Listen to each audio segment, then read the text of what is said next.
Greetings, world, America, cosmos, to a very, very special episode of Voice of an Age, here with your CEO, Michael Niktaris, CEO of Aquarius3E LLC.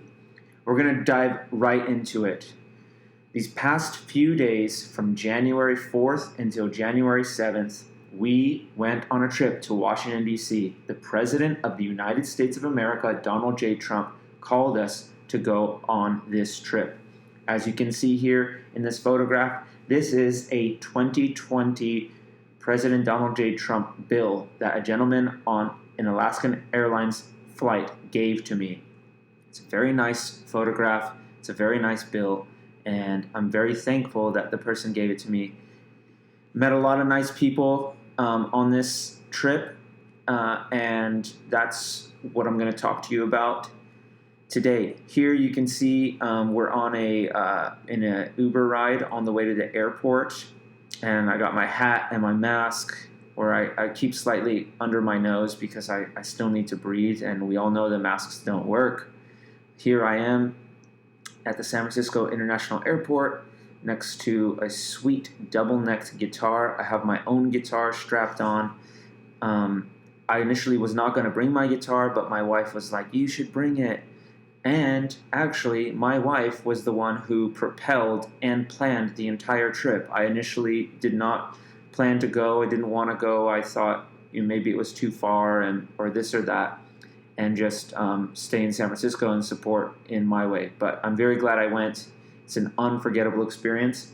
You can see here, she's a very good packer. Look at how tidy everything is. We have camera bag to the very left, her purse, computer bag in the center with all the goodies, technology, my guitar, and then a carry-on bag with some necessities and clothes.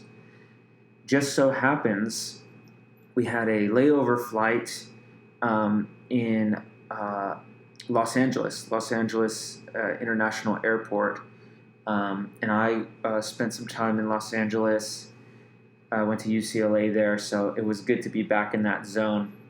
And we happened to meet some very special people. The gentleman that you see here with me now, his name is Orion, and he just walked up to me and he saw me with my guitar and was like, hey, is that a Taylor guitar? And he just sparked the conversation, and we became good friends. Actually, you see even that necklace, that's a crystal necklace that he made. I actually bought it from him in his hotel room a few days later. So we'll get to that soon, but these are really, really incredible people, amazing American patriots from California, and we're just so blessed to meet them. His good friend, as you can see here, name is Dylon, and just another really, really incredible person, incredibly sweet soul, and they're good friends. And so we just happened to be on the same flight going to DC, started our conversation, talked there for maybe like 20 or 30 minutes, and then got on the airplane.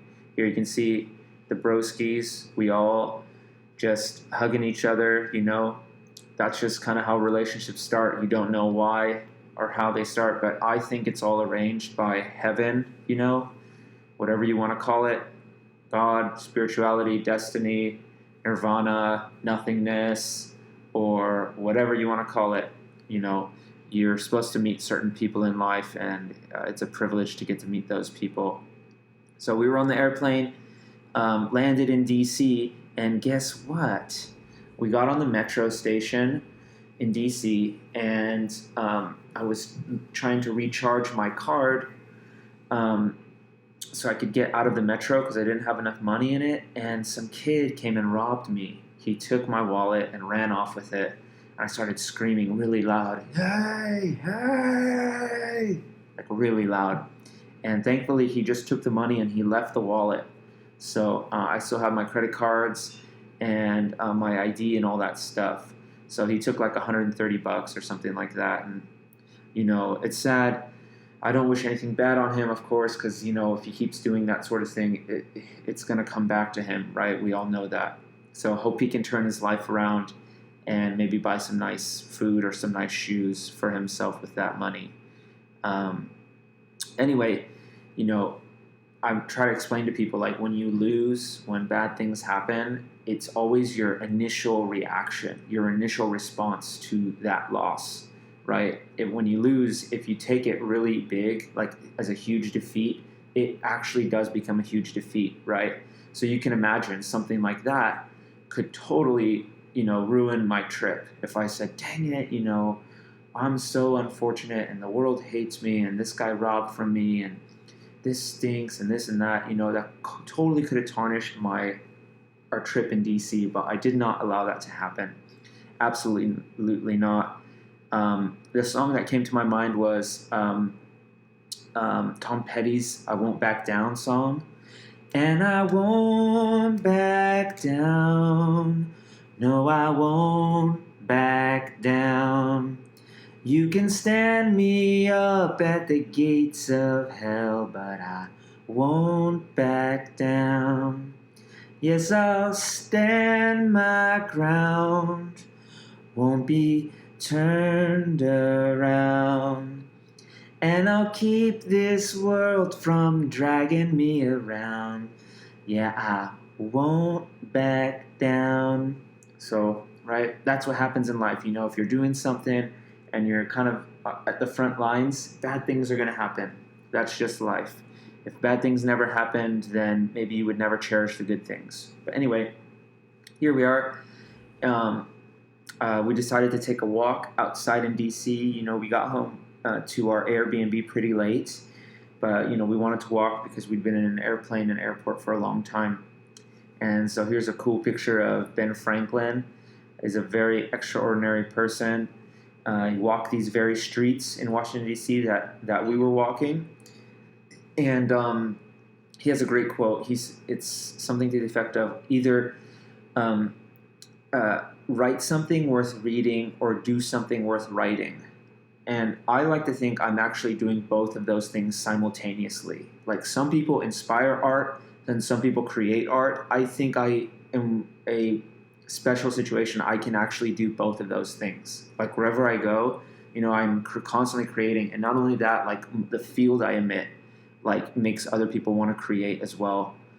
Here's something interesting. In DC, like, the streets are really spread out. They're very open and clean. They have a lot of space. It's not like compact, like in some parts of San Francisco and other cities that maybe didn't plan on having cars, right?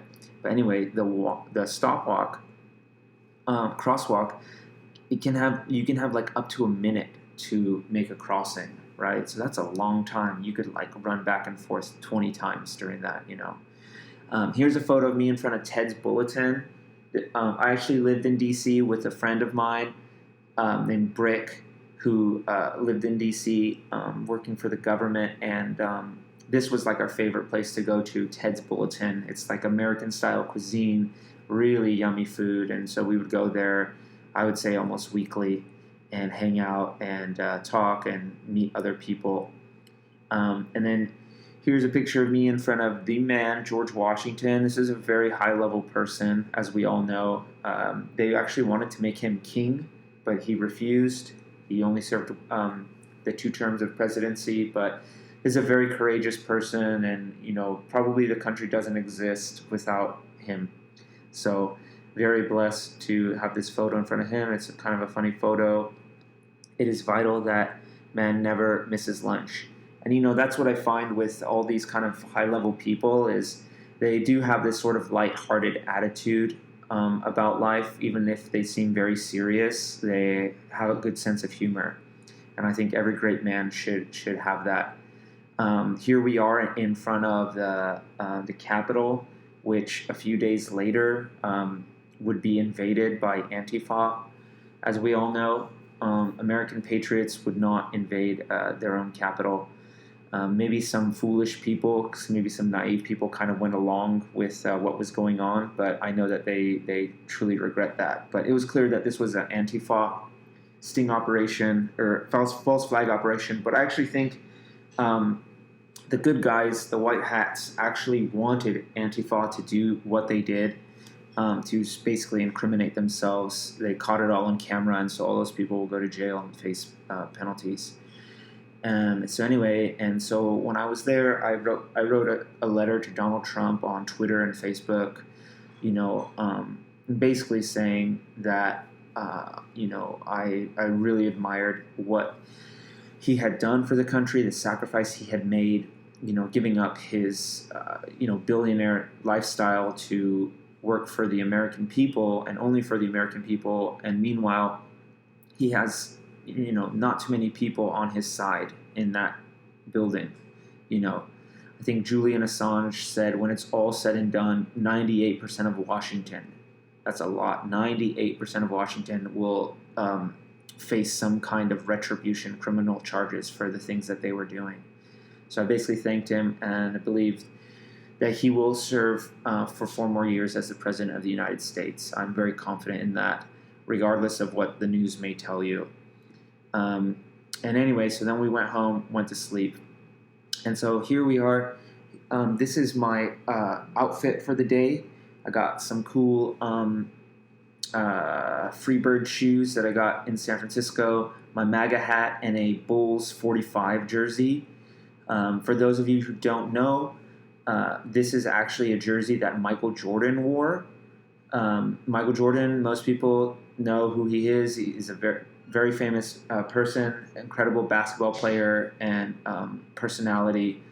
And the interesting thing is, so he played for the Bulls for many years. He won 3 championships and then retired for 2 years. His father was killed, was murdered, and it hurt him very much. And so he went to go play baseball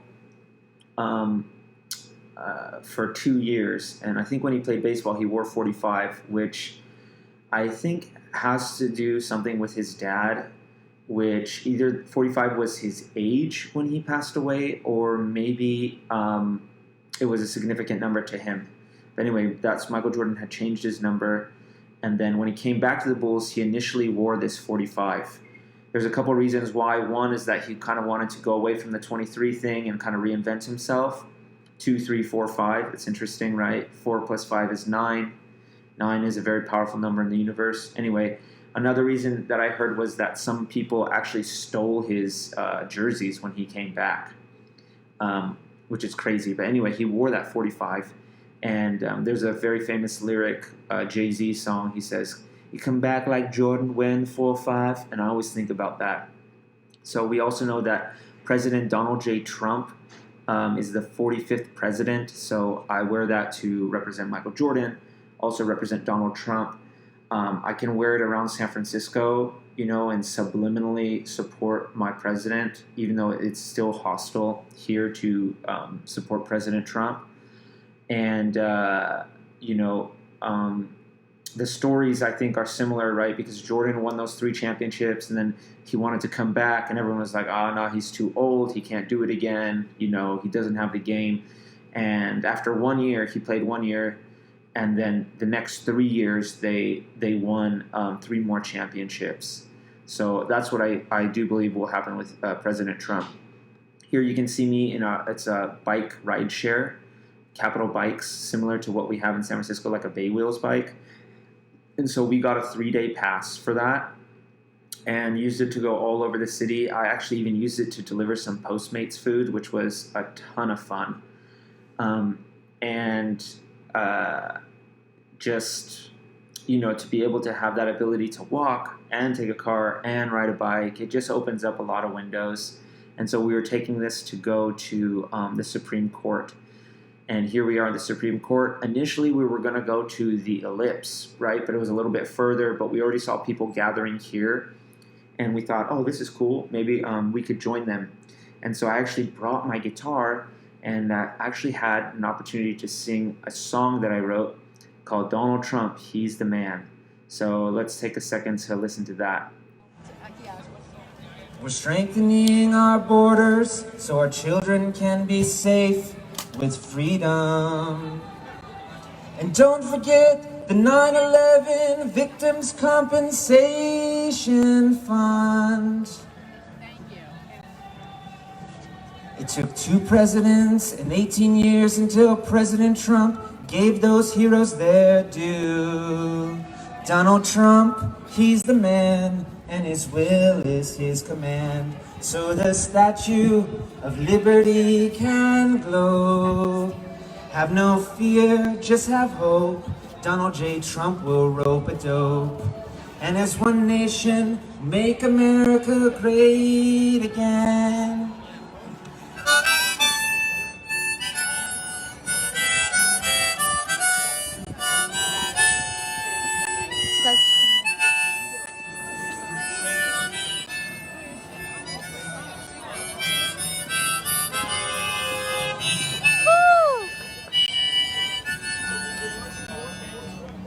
And I don't know nothing about collusion. And our military has never been strong. So very cool. That was the first time I got to perform it live. There was no acoustic system or anything like that, so I couldn't hook up my guitar. But you know, it was great to be able to sing. And the people that I was singing to, like right in the front, they were really connected with the song. They were listening to the words and the lyrics, and they really, really enjoyed it. And so I was so grateful for that opportunity. I actually wasn't planning to. I wasn't like slotted to perform. I just went up there and asked the woman, "Hey, you know, I have this guitar. Can I sing this Trump song?" You know, and she's like, "Sure. You know, let's just do it before the other scheduled speakers come up." And so we were there early, and she let me sing it, and so that was really, really cool. Very grateful for that opportunity. And then we went back and kind of rested at home. Charged our phones, took showers and all that, and then I decided I wanted to do some Postmates because I was like, man, that would be so cool to be able to deliver food in Washington, D.C. because I deliver food in San Francisco. The kind of name or character I created for it was Uber Dylan, the Uber Dylan, right? So we have Bob Dylan, who inspired me to start playing music back when I was at UCLA, and Uber Dylan, right? Because I mostly deliver for Uber Eats, so it's like Dylan, but Uber Dylan, right? And anyway, it was great to be able to deliver some food, and so I delivered some pizza to a guy on Pennsylvania Avenue, and then some Thai food to this girl by D Street. And here's the Thai food, and that was a lot of fun. The food actually, the pizza I think got cold pretty fast because it's pretty cold out there, a lot colder than San Francisco. But it was just really fun to be able to do that, and I was like listening to Bob Dylan while it was going down. Here's a nice picture of the Capitol. So I'm riding my bike. After I did 2 deliveries, I went to another event, and here's another shot of DC. You know, DC is a really special place. You know, I got to live there for about a year and visited a couple other times, but I really enjoy it because you know, it has a ton of history, just so much history, and it's an interesting city because it's like a kind of like a New York kind of city, but it has more of a southern feel. It's a little bit slower, you know, and that's because it is a little bit closer to the south. And think about, you know, all the different kind of people that live there from all over the world. You know, that's a pretty unique place. So anytime you get to be there and think about all the great people who got to walk around in DC, you know, it's a very special thing. And then we went to this event. It was like a rally at night. Here we are. This is Alex Jones speaking. He actually spoke earlier at the in front of the Supreme Court, like after I performed. And so I heard him speak there, and then we heard him speak here again. And he's a very charismatic and powerful speaker. I mean, this guy could get fired up, I think, over anything. You know, he could be like pouring a bowl of cereal, you know, and just be like, you know, this cereal, it's just the best cereal. And then you're going to add the milk, and it's going to give you calcium, and it's going to be good for you. Something like that, you know. That's my Alex Jones impression. But, you know, this is a remarkable person. The person who introduced him said that, you know, you could say he kind of started the Second Great Awakening here that's going on in the United States to take power away from the global powers that be and back into the hands of the people. So anyway, after that, we went home and rested. And then the next day, we went to the Rally to Save America, where President Trump spoke. And so here you can see me. I'm in a suit. That's kind of my outfit for the day. Got my brown shoes and my gray suit, which I got from Couture Uomo here in San Francisco. Nice power red tie, my hat, and my guitar with an American flag sticking out of it. And I again wasn't expecting to perform. I did not perform, but you never know. So it's always good to be prepared, and I'm glad I brought it anyway. But this was a really special event. As you can see, there were many people there. I don't know what the number is, but it felt like we were in like Lord of the Rings or the movie 300. Some like huge battle was about to go down. Not that it was like violent or anything like that. There was no violence or hate or malice. It was all nothing but love. Throughout the entire event, we met a lot of amazing people. Here's a really nice family we met from Kansas. And I just spent time talking with the woman there. Then you can see her son and her husband were there. They were kind of quiet throughout the conversation.